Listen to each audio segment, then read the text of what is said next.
नमस्कार, बहुत स्वागत है आपका। और लगातार हम आपको बजट से जुड़ी हुई तमाम जानकारियां विस्तार से दे रहे हैं। और आज संसद में केंद्रीय वित्त मंत्री निर्मला सीतारमण ने मोदी सरकार 2.0 का आखिरी पूर्ण बजट पेश किया है। आम बजट को लेकर प्रधानमंत्री नरेंद्र मोदी ने कहा है कि इसमें गांव, गरीब और किसानों का खास ध्यान रखा गया है। उन्होंने कहा कि इस बजट में मिडिल क्लास का भी बेहद ध्यान रखा गया है। प्रधानमंत्री ने कहा है कि इस बजट से विकसित भारत का सपना पूरा होगा। प्रधानमंत्री ने कहा कि हमने टेक्नोलॉजी पर बहुत ज्यादा जोर दिया है, उस पर ज्यादा बल दिया है। उन्होंने कहा कि बजट में वंचितों को वरीयता दी गई है, महिलाओं के लिए भी विशेष ध्यान दिया गया है इस बजट में। और क्या कुछ कहा प्रधानमंत्री ने, सुनवाते हैं आपको। अमृत काल का ये पहला बजट विकसित भारत के विराट संकल्प को पूरा करने के लिए एक मजबूत नींव का निर्माण करेगा। ये बजट वंचितों को वरीयता देता है। ये बजट आज की एस्पिरेशनल सोसाइटी, गांव, गरीब, किसान, मध्यम वर्ग सभी के सपनों को पूरा करेगा।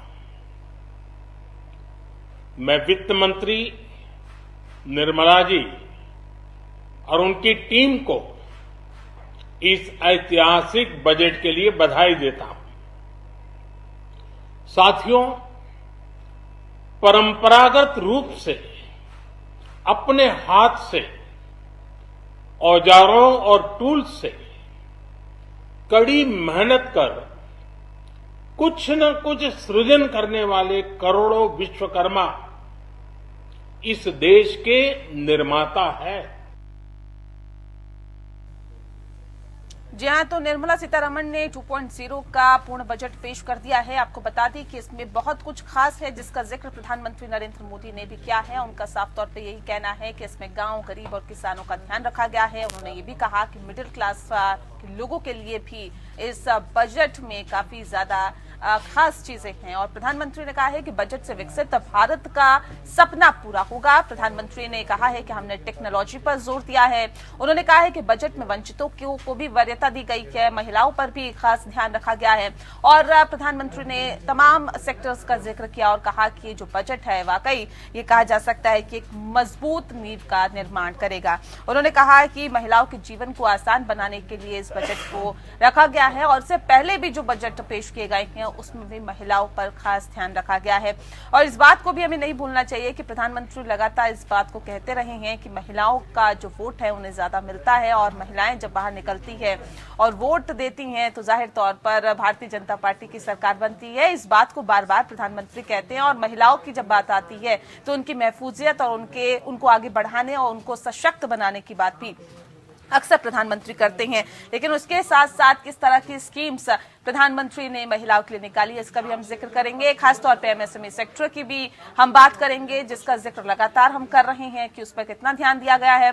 और पेमेंट की भी व्यवस्था इस सेक्टर को सरल बनाने के लिए की गई है कि कितने वक्त के अंदर जो पेमेंट है वो एमएसएमई सेक्टर को मिले, जिससे कि जो कैश फ्लो है वो मार्केट में बना रहे।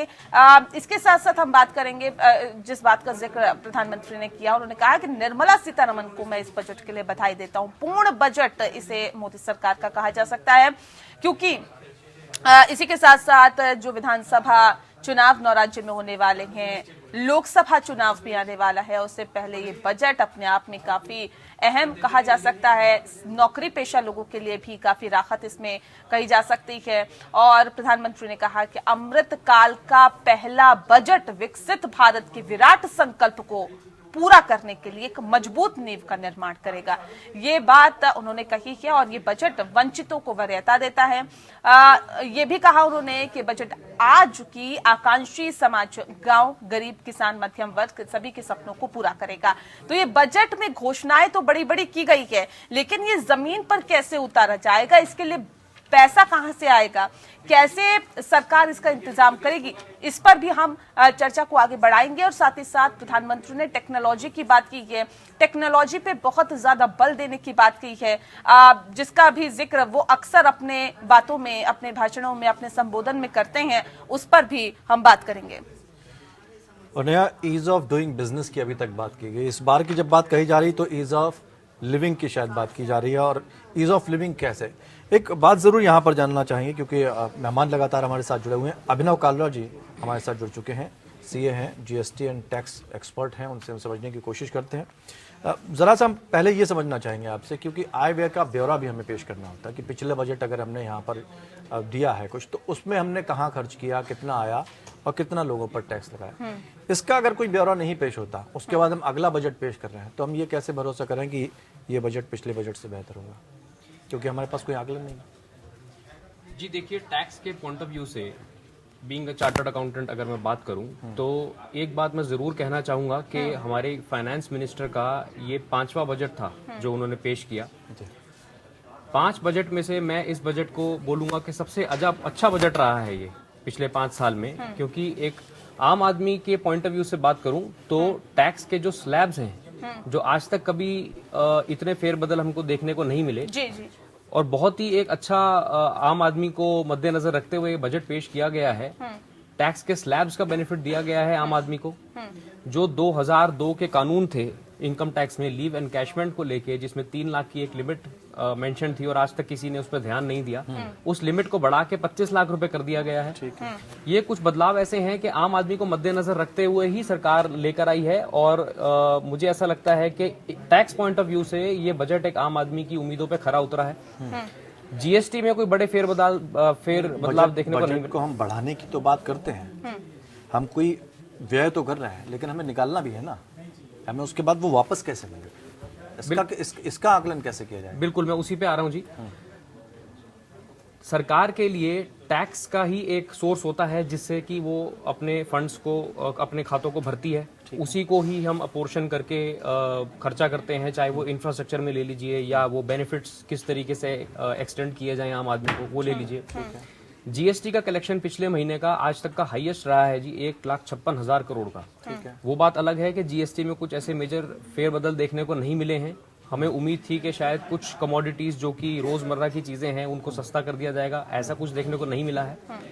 डिस्पाइट द फैक्ट के बहुत ह्यूज जीएसटी के कलेक्शंस लाए गए हैं। ये बात मैं जरूर कहूंगा कि बैलेंस मेंटेन करने के लिए सरकार ने आम आदमी को इनकम टैक्स स्लैब्स के रूप में एक बेनिफिट तो दिया है, पर साथ ही में बैलेंस भी मेंटेन किया है कि जैसे कि कस्टम ड्यूटीज मोबाइल फोन्स पे लगा करती थी। मोबाइल फोन्स का अगर मैं आंकड़ों की बात करूं, 2014-15 में अप्रोक्सीमेटली 19,000 करोड़ की वैल्यू के मोबाइल फोन्स जो हैं इंडिया में बना करते थे। पिछले साल में 2,75,000 करोड़ के मोबाइल फोन्स जो हैं वो इंडिया में मैन्युफैक्चर हो रहे हैं। इसी को प्रमोट करने के लिए सरकार ने कस्टम ड्यूटी भी कम कर दी है मोबाइल फोन्स पे, जो कि एक आम आदमी को बेनिफिट ही है कि आगे जाके वो क्या चीजें सस्ती ले पाएगा, वो टीवी सस्ते ले पाएगा, वो मोबाइल फोन सस्ते ले पाएगा। ये एक कस्टम ड्यूटी में ही कम किया गया है रेट, तभी ये चीजें सस्ती जीएसटी को लेकर देखिए लोगों की दिक्कतें ये हैं, अब व्यापारी वर्ग की खास तौर पे एमएसएमई सेक्टर से जो जुड़े हुए हैं उनकी, कि देखिए ये जो है इतने सारे स्लैब्स हैं, ये बहुत कंफ्यूजन क्रिएट करते हैं, और कोशिश और उम्मीद ये थी कि इस बजट में कम से कम उसमें थोड़ी सी राहत मिलेगी, 1 या 2 स्लैब कर दी जाएंगे, पहली बात। और दूसरी बात कह रहे थे प्रक्रिया बहुत मुश्किल है, उस प्रक्रिया को आसान करने की बात यहाँ पर की गई थी। और एक उम्मीद होती है हर किसी को बजट से, व्यापारी वर्ग को, एमएसएमई सेक्टर को ये उम्मीद थी कि काश इस बार जो बजट होगा, इस बार जो पेश किया जाएगा, उसमें जीएसटी में बहुत राहत मिलेगी। क्योंकि प्रकाश जी हमें कह रहे हैं, देखिए हम एमएसएमई सेक्टर के साथ जुड़े हुए हैं, लेकिन जब हम कोई उद्योग लगाते हैं तो उसमें बड़ा दिक्कतें होती है, और सबसे ज्यादा भार अगर आता है तो जीएसटी का आता है। मतलब टैक्स को लेकर जैसे कई विंडोज हैं, तो सिंगल विंडो सिस्टम की हम हमेशा बात करते हैं, तो उस तरह का भी कुछ प्रयास करने की कोशिश की गई। जी देखिए, जीएसटी में कोई ऐसे मेजर फेरबदल देखने को नहीं मिले हैं बजट में, पर एक बात मैं जरूर कहूंगा, जीएसटी एक ऐसा टैक्स है जो कि रेगुलर सरकार की नजर में है। डेली बेसिस पे नोटिफिकेशंस आ रही हैं, सर्कुलर्स आ रहे हैं। ईज ऑफ डूइंग बिजनेस को मद्देनजर रखते हुए ही इनकम टैक्स और जीएसटी को भी कहीं ना कहीं जोड़ा जा रहा है। जो हम एनुअल रिटर्न्स फाइल करते हैं उसमें भी कहीं ना कहीं इनकम टैक्स की चीजों को मेंशन करने के लिए प्रोविजन लाए गए हैं। टाइम लगेगा थोड़ा सा, पर ये जरूर है कि एक पॉजिटिव नोट पे हम लोग आगे बढ़े हैं इस पे, तो इसको हमको थोड़ा सा पॉजिटिव नोट पे देखना चाहिए। ठीक है। एस के उपाध्याय साहब, चूंकि आप एक बिजनेसमैन भी हैं, आप बेहतर तरीके से समझेंगे अनऑर्गेनाइज सेक्टर की और ऑर्गेनाइज्ड सेक्टर की बात की जाती है, असंगठित और संगठित क्षेत्रों की। असल में क्या वास्तव में छोटे जो व्यापारी हैं उनको नुकसान हुआ है, बड़े व्यापारियों को ही केवल फायदा हुआ? और अगर ऐसा होता है तो जिन असंगठित क्षेत्रों की हम बात करते हैं उनको हम फायदा कैसे पहुंचाएंगे, और वास्तविक रूप से हम क्या पहुंचा पा रहे हैं जब हम सबका साथ सबका विकास की बात कर रहे हैं? खासकर तब सर सबसे ज़्यादा नुकसान हुआ है जो छोटे व्यापारी थे। सबसे बड़ा नुकसान उनके साथ ये हुआ है कि जो डेली मर्रा काम करने वाले थे, अब वो भी अपना सामान बेचने के लिए उन्हें जीएसटी लेना अनिवार्य हो गया है। पहले क्या होता था, कैश एंड कैरी हो जाता था थोड़ा बहुत और लोग अपना गुजारा कर लेते थे। अभी क्या है, एक स्लैब कर दिया है कि जीएसटी अनिवार्य है। जीएसटी अनिवार्य है, बहुत अच्छी बात है। जीएसटी ले लिया, पता चल रहा है काम करने के जोश में तो जीएसटी ले लेते हैं कि नहीं काम करेंगे। भाई जब नियम बना दिया है तो वो तो लेना ही लेना है, आने वाले कल में चाहे छोटा हो या बड़ा हो जीएसटी उसे चाहिए ही चाहिए। लेकिन पता चल रहा है जीएसटी ले लेने के बाद वो जीएसटी भर ही नहीं पा रहा है, क्योंकि अगर उसने सोचा होगा कि 10,000 का काम करूंगा और घर का खर्चा चलाऊंगा और जीएसटी जमा करूंगा, पता चल रहा है घर का खर्चा इतना होता है जीएसटी भी घर में ही घुस जाती है। कि जीएसटी अगर 100 रुपए उसने जीएसटी जमा करने के लिए स्पेयर किया है और वो 100 रुपए भी घर में ही खर्चा हो जा रहा है, वो जीएसटी कहां से जमा कर पाएगा? तो उसका जीएसटी भी गया और धंधा भी गया। दूसरा वो लेगा तो भी वही परेशानी। तो सबसे छोटे तबके वाले परेशान हैं। मैं सरकार को ये नहीं कह रहा हूं कि जीएसटी लगाना गुनाह है, लेकिन कुछ राहत देनी चाहिए, कुछ राहत देनी चाहिए। महंगाई महंगाई आम जनता मैं आपको जाहिर थोड़ा तौर पे- सा संज्ञान में लाना चाहूंगा, चूंकि एक प्रोग्राम चलता है प्रधानमंत्री जी का मन की बात, वो जब भी कोई योजना लाते हैं तो उस पर बात जरूर करते हैं और जनता के लेटर्स को मंगाते हैं कि अगर आपकी कोई अपनी राय है तो आप उन तक पहुंचाएं। क्या ऐसा सुझाव आपने देने की कोशिश की या व्यापारियों ने देने की कोशिश की कि यहाँ पर हमें ये दिक्कतें आ रही हैं, उसका कोई रिजल्ट आपको मिला हो? सर मैं बीजेपी का समर्थक हूं, इसमें कोई शक नहीं है, मंच पे बैठ के कह रहा हूं। लेकिन कुछ चीजें हैं जो प्रधानमंत्री तक पहुंच ही नहीं पाती हैं। सपोज लो मैं कुछ कहना चाह रहा हूं आपके स्टेज से, शायद वो वहां तक पहुंच ही ना पाए क्योंकि वहां कट करने वाले बहुत बैठे हुए हैं। ठीक है। दूसरी बात, मन की बात मोदी जी हमेशा करते हैं और उन्होंने जब भी कहा है अपनी बात खुल के कहा है और लोगों की सुन के ही कहा है अपनी दिल की बात। वहां पे सबसे ज्यादा दिक्कत क्या आती है कि वो कह तो देते हैं लेकिन सुनते किसका है? नहीं, लेकिन वो सुझाव भी मांगते हैं। सुझाव मांगते हैं। और वो स्पेशली कहते भी बोलते हैं कि आप हमें सुझाव भेजें, अगर आपका मान्य होगा तो हम आगे काम करेंगे। सर सुझाव मेरा यही है, आपके मन से कह रहा हूं कि सबसे ज्यादा मीडियम फैमिली वालों को जरूरत है आपकी। ठीक है। सबसे वहाँ ज्यादा पे राहत भी जरूरत दी है। गई है। उपाध्याय जी कुछ प्रकाश कह- जनता ये- कुछ देना कहना चाह रहे हैं। अच्छा, प्रकाश अच्छा, जी, ठीक। प्रकाश जी। देखिए सर, जो हम जीएसटी की बार बार बात करते हैं, जीएसटी उमेश जी आते हैं, एक सेकंड आपके पास आते हैं। अभी प्रकाश जी कुछ कह रहे हैं। जीएसटी गवर्नमेंट की, जीएसटी लेना गवर्नमेंट की हक है और लेना भी चाहिए। और लेकिन मेरा एक सबसे बड़ी जो पॉइंट है जीएसटी में, देखिए जो हम डायरेक्ट टैक्स इनडायरेक्ट टैक्स की हम बार बार बात करते हैं, देखिए कोई भी कमोडिटी है, जैसे कोई भी मैन्युफैक्चरिंग यूनिटी से पहले वो टैक्स लग के आता है, चाहे वो रिक्शा वाला हो, चाहे शॉपकीपर हो, चाहे ठेली वाला हो, सब लोग इनडायरेक्ट टैक्स सबको देना होता है। ठीक है। टैक्स सब लोग पे करते हैं, डायरेक्ट टैक्स इनडायरेक्ट टैक्स कैसे भी करके देते हैं। लेकिन जो जीएसटी वाली बात आती है वो स्लैब बिल्कुल जो 3%, 5%, 12%, 18%, 28% ऐसे 5 स्लैब बना दिए हैं। बिफोर जीएसटी ये टैक्स तभी भी था, लेकिन वो क्या है कि लोगों को बहुत सारे प्रॉब्लम होता है जीएसटी मेंटेन करने के लिए, क्योंकि उनको पता नहीं है कि कौन सी टैक्स कितने में है। उसके एचएसएन कोड के हिसाब से इनको पता करना, वो अगला कोई बंदा 18% ले रहा है तो कोई 12% ले रहा है। इनको खुद कंफ्यूजन है कि जो एचएसएन कोड बनाया है कोड के हिसाब से आपको टैक्स लेना है, वो भी बहुत सारी दिक्कत होता है। अगर जो लोग व्यापारी ऐसा है क्या बताइए जरा अभिनव जी, कंफ्यूजन है क्या इसको लेकर? जी देखिए, फिर उमेश जी का रुख कोई करते भी हैं। टैक्स रिजीम अगर किसी भी देश में, मैं हिंदुस्तान की बात नहीं करूंगा, वर्ल्ड वाइड किसी भी देश में अगर कोई नया टैक्स रिजीम आता है, थोड़े इनिशियल स्टेजेस पे चैलेंजेस जरूर आते हैं। हमें इस बात को जरूर देखना चाहिए कि जब तक जीएसटी नहीं है, अब इनिशियल स्टेज तो नहीं कहेंगे जीएसटी को लेकर, इनिशियल स्टेज कहेंगे अभी क्या? हम इस पॉइंट पे बात कर रहे हैं ये जीएसटी इम्प्लीमेंट हुआ 2017 में। 2017 से लेके 2023 उसमें बदलाव भी किए गए, खैर ऐसा नहीं है, जहाँ पर काफी डिफिकल्ट था तरीके से किए। उसको सरल भी बनाया गया प्रक्रिया को। बिल्कुल सरल बनाया गया जी। बनाया गया, लेकिन मैं ये कह रहा हूँ उतना अभी ये सरल हो 6 पाया साल- क्या? नहीं, अभी 6 साल हो चुका है, 6 साल हो चुका है।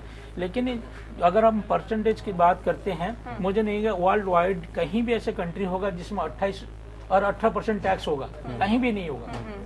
ठीक है, रिएक्शन दीजिए जल्दी से। मैं जी इस चीज से सहमत हूँ कि कहीं भी वर्ल्ड वाइड 28% का स्लैब रेट कहीं भी नहीं है। जैसे कि मैंने थोड़ी देर पहले भी कहा था कि 18% भी नहीं है। जैसे मैंने थोड़ी देर पहले कहा था कि आप इसको स्ट्रीमलाइन अगर कर देते हैं, जो डिफरेंट स्लैब रेट्स हैं जो कंफ्यूजन क्रिएट करते हैं, 5%, 12%, 18, 28, एक व्यापारी है वो शायद इन चीजों पे इतना ध्यान ना करके अपने बिजनेस में ध्यान लगाता है, और कल को मान लीजिए टैक्स शुरुआत स्लैब में तो में व्यापारी कोई परेशान हो गया था, वो कह रहे हैं फॉर्म ही इतना टफ है भरना कि हम व्यापार करें या फॉर्म भरें। मैं उससे उसी पे आ रहा हूँ सामने जी। दिक्कत है। जब तक जीएसटी नहीं आया था जी, तब तक हम ये सोचते थे कि एक्साइज का कानून है जी, वैट का कानून है, तो अलग अलग स्टेट्स में अलग अलग वैट होता था, एक्साइज ड्यूटी होती थी। तो एक ही माल गुड्स जब एक जगह से चले, पहले उन पे एक्साइज का बर्डन आता था, फिर उस रिस्पेक्टिव स्टेट में जहां वो बिके वहां पे सेल्स टैक्स का वैट का बर्डन आता था। उस टाइम हम लोग ये चिंतित थे कि जी एक ही गुड्स पे कितने तरीके के टैक्स लगेंगे। गुड्स एंड सर्विस टैक्स को लाया गया, जो कि पूरे इंडिया में एक ही तरीके का टैक्स लागू कर दिया गया हर स्टेट में। अब कहीं भी किसी स्टेट में कोई अलग अलग प्रोविजंस नहीं है, पूरे इंडिया में एक ही तरीके का कानून है। ठीक है।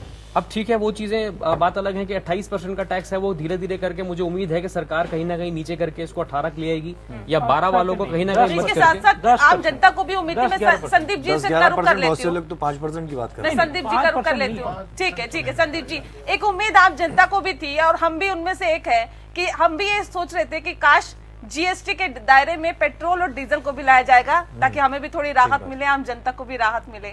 ऐसा भी नहीं हुआ सर।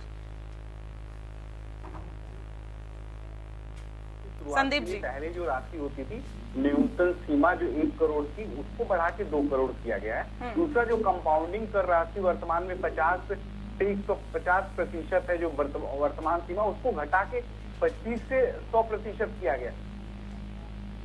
तो दूसरी जो महत्वपूर्ण बात है, जो कुछ अपराध के मेरे साथी जिक्र कर रहे थे कि जीएसटी भरने में उनको दिक्कत होती है, उसका सरलीकरण उपाय भी किया गया है। कुछ अपराधों को सीमा से बाहर कर दिया गया, वो अपराध की श्रेणी में नहीं है। तो जीएसटी में बदलाव हुआ है। हाँ, ये जरूर है कि देखिए, हम लोग को सुलभ जीवन जीने के हम सब आदी हैं, हम लोग चाहते हैं कि सब कुछ कर लें, हमें कुछ न करना पड़े। तो थोड़ा सरकार के साथ तो देश के लिए अच्छा, अगर देश का होना है तो सबका सहयोग उसमें आवश्यक है। मैं मान सकता हूँ कि थोड़ी बहुत पीड़ा है, लेकिन इतनी बड़ी पीड़ा नहीं होनी चाहिए कि जिससे वो बीमारी का स्वरूप ले ले और हॉस्पिटल जाना पड़े। तो सरकार ने कोशिश करी है पीड़ा कम करने की। नहीं तो अभी उसके लिए उपाध्याय साहब ने बताया ना संदीप जी, उसके लिए उपाध्याय साहब ने बताया कि जो व्यापारी आत्मनिर्भर होना चाहते थे वो तो दूसरों पे निर्भर हो गए, उनकी स्थिति ये हो गई। सर रविंद्र सर, देखिए एक बात बताएं, इस देश के अंदर क्या हम सब आत्मनिर्भर अकेले कोई व्यापार कर सकता है क्या?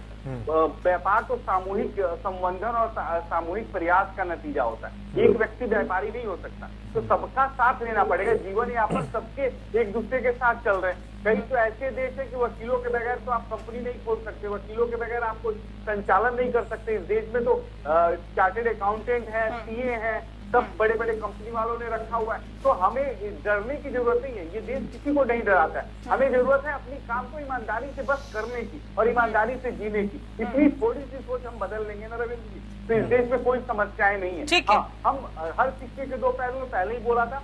और मैं आपके नेहा दुबे जी से मैं माफी मांगूंगा, इसलिए माफी मांगना चाहता हूँ चैनल पे, कि वो लाल रंग की कपड़ा पहनी थी, मैं देख नहीं रहा था, मैंने अंदाज से वो शब्द बोल दिया था, क्योंकि मैं चैनल से नहीं जुड़ा था, मैं फोन चलिए, से कोई जुड़ा बात था, नहीं, तो कोई मैं बात उनके कपड़े पे कोई मैं टिक्का टिप्पणी नहीं थी, इसके लिए मैं माफी में मांगूंगा। ठीक है। उमेश चंद्र जी का मैं रुक कर लेती हूँ। उमेश जी, देखिए, ये कहा जाता है कि जब बजट आता है तो युवा वर्ग को भी उम्मीद होती है कि देखिए नौकरी मिलेगी, क्योंकि इससे पहले जब बीजेपी के नेता हमारे साथ बैठे थे वो कह रहे हैं कि देखिए अब एमबीए पढ़कर लोग चाय बेचते हैं, ये भी एक बड़ी उपलब्धि वो समझ रहे हैं।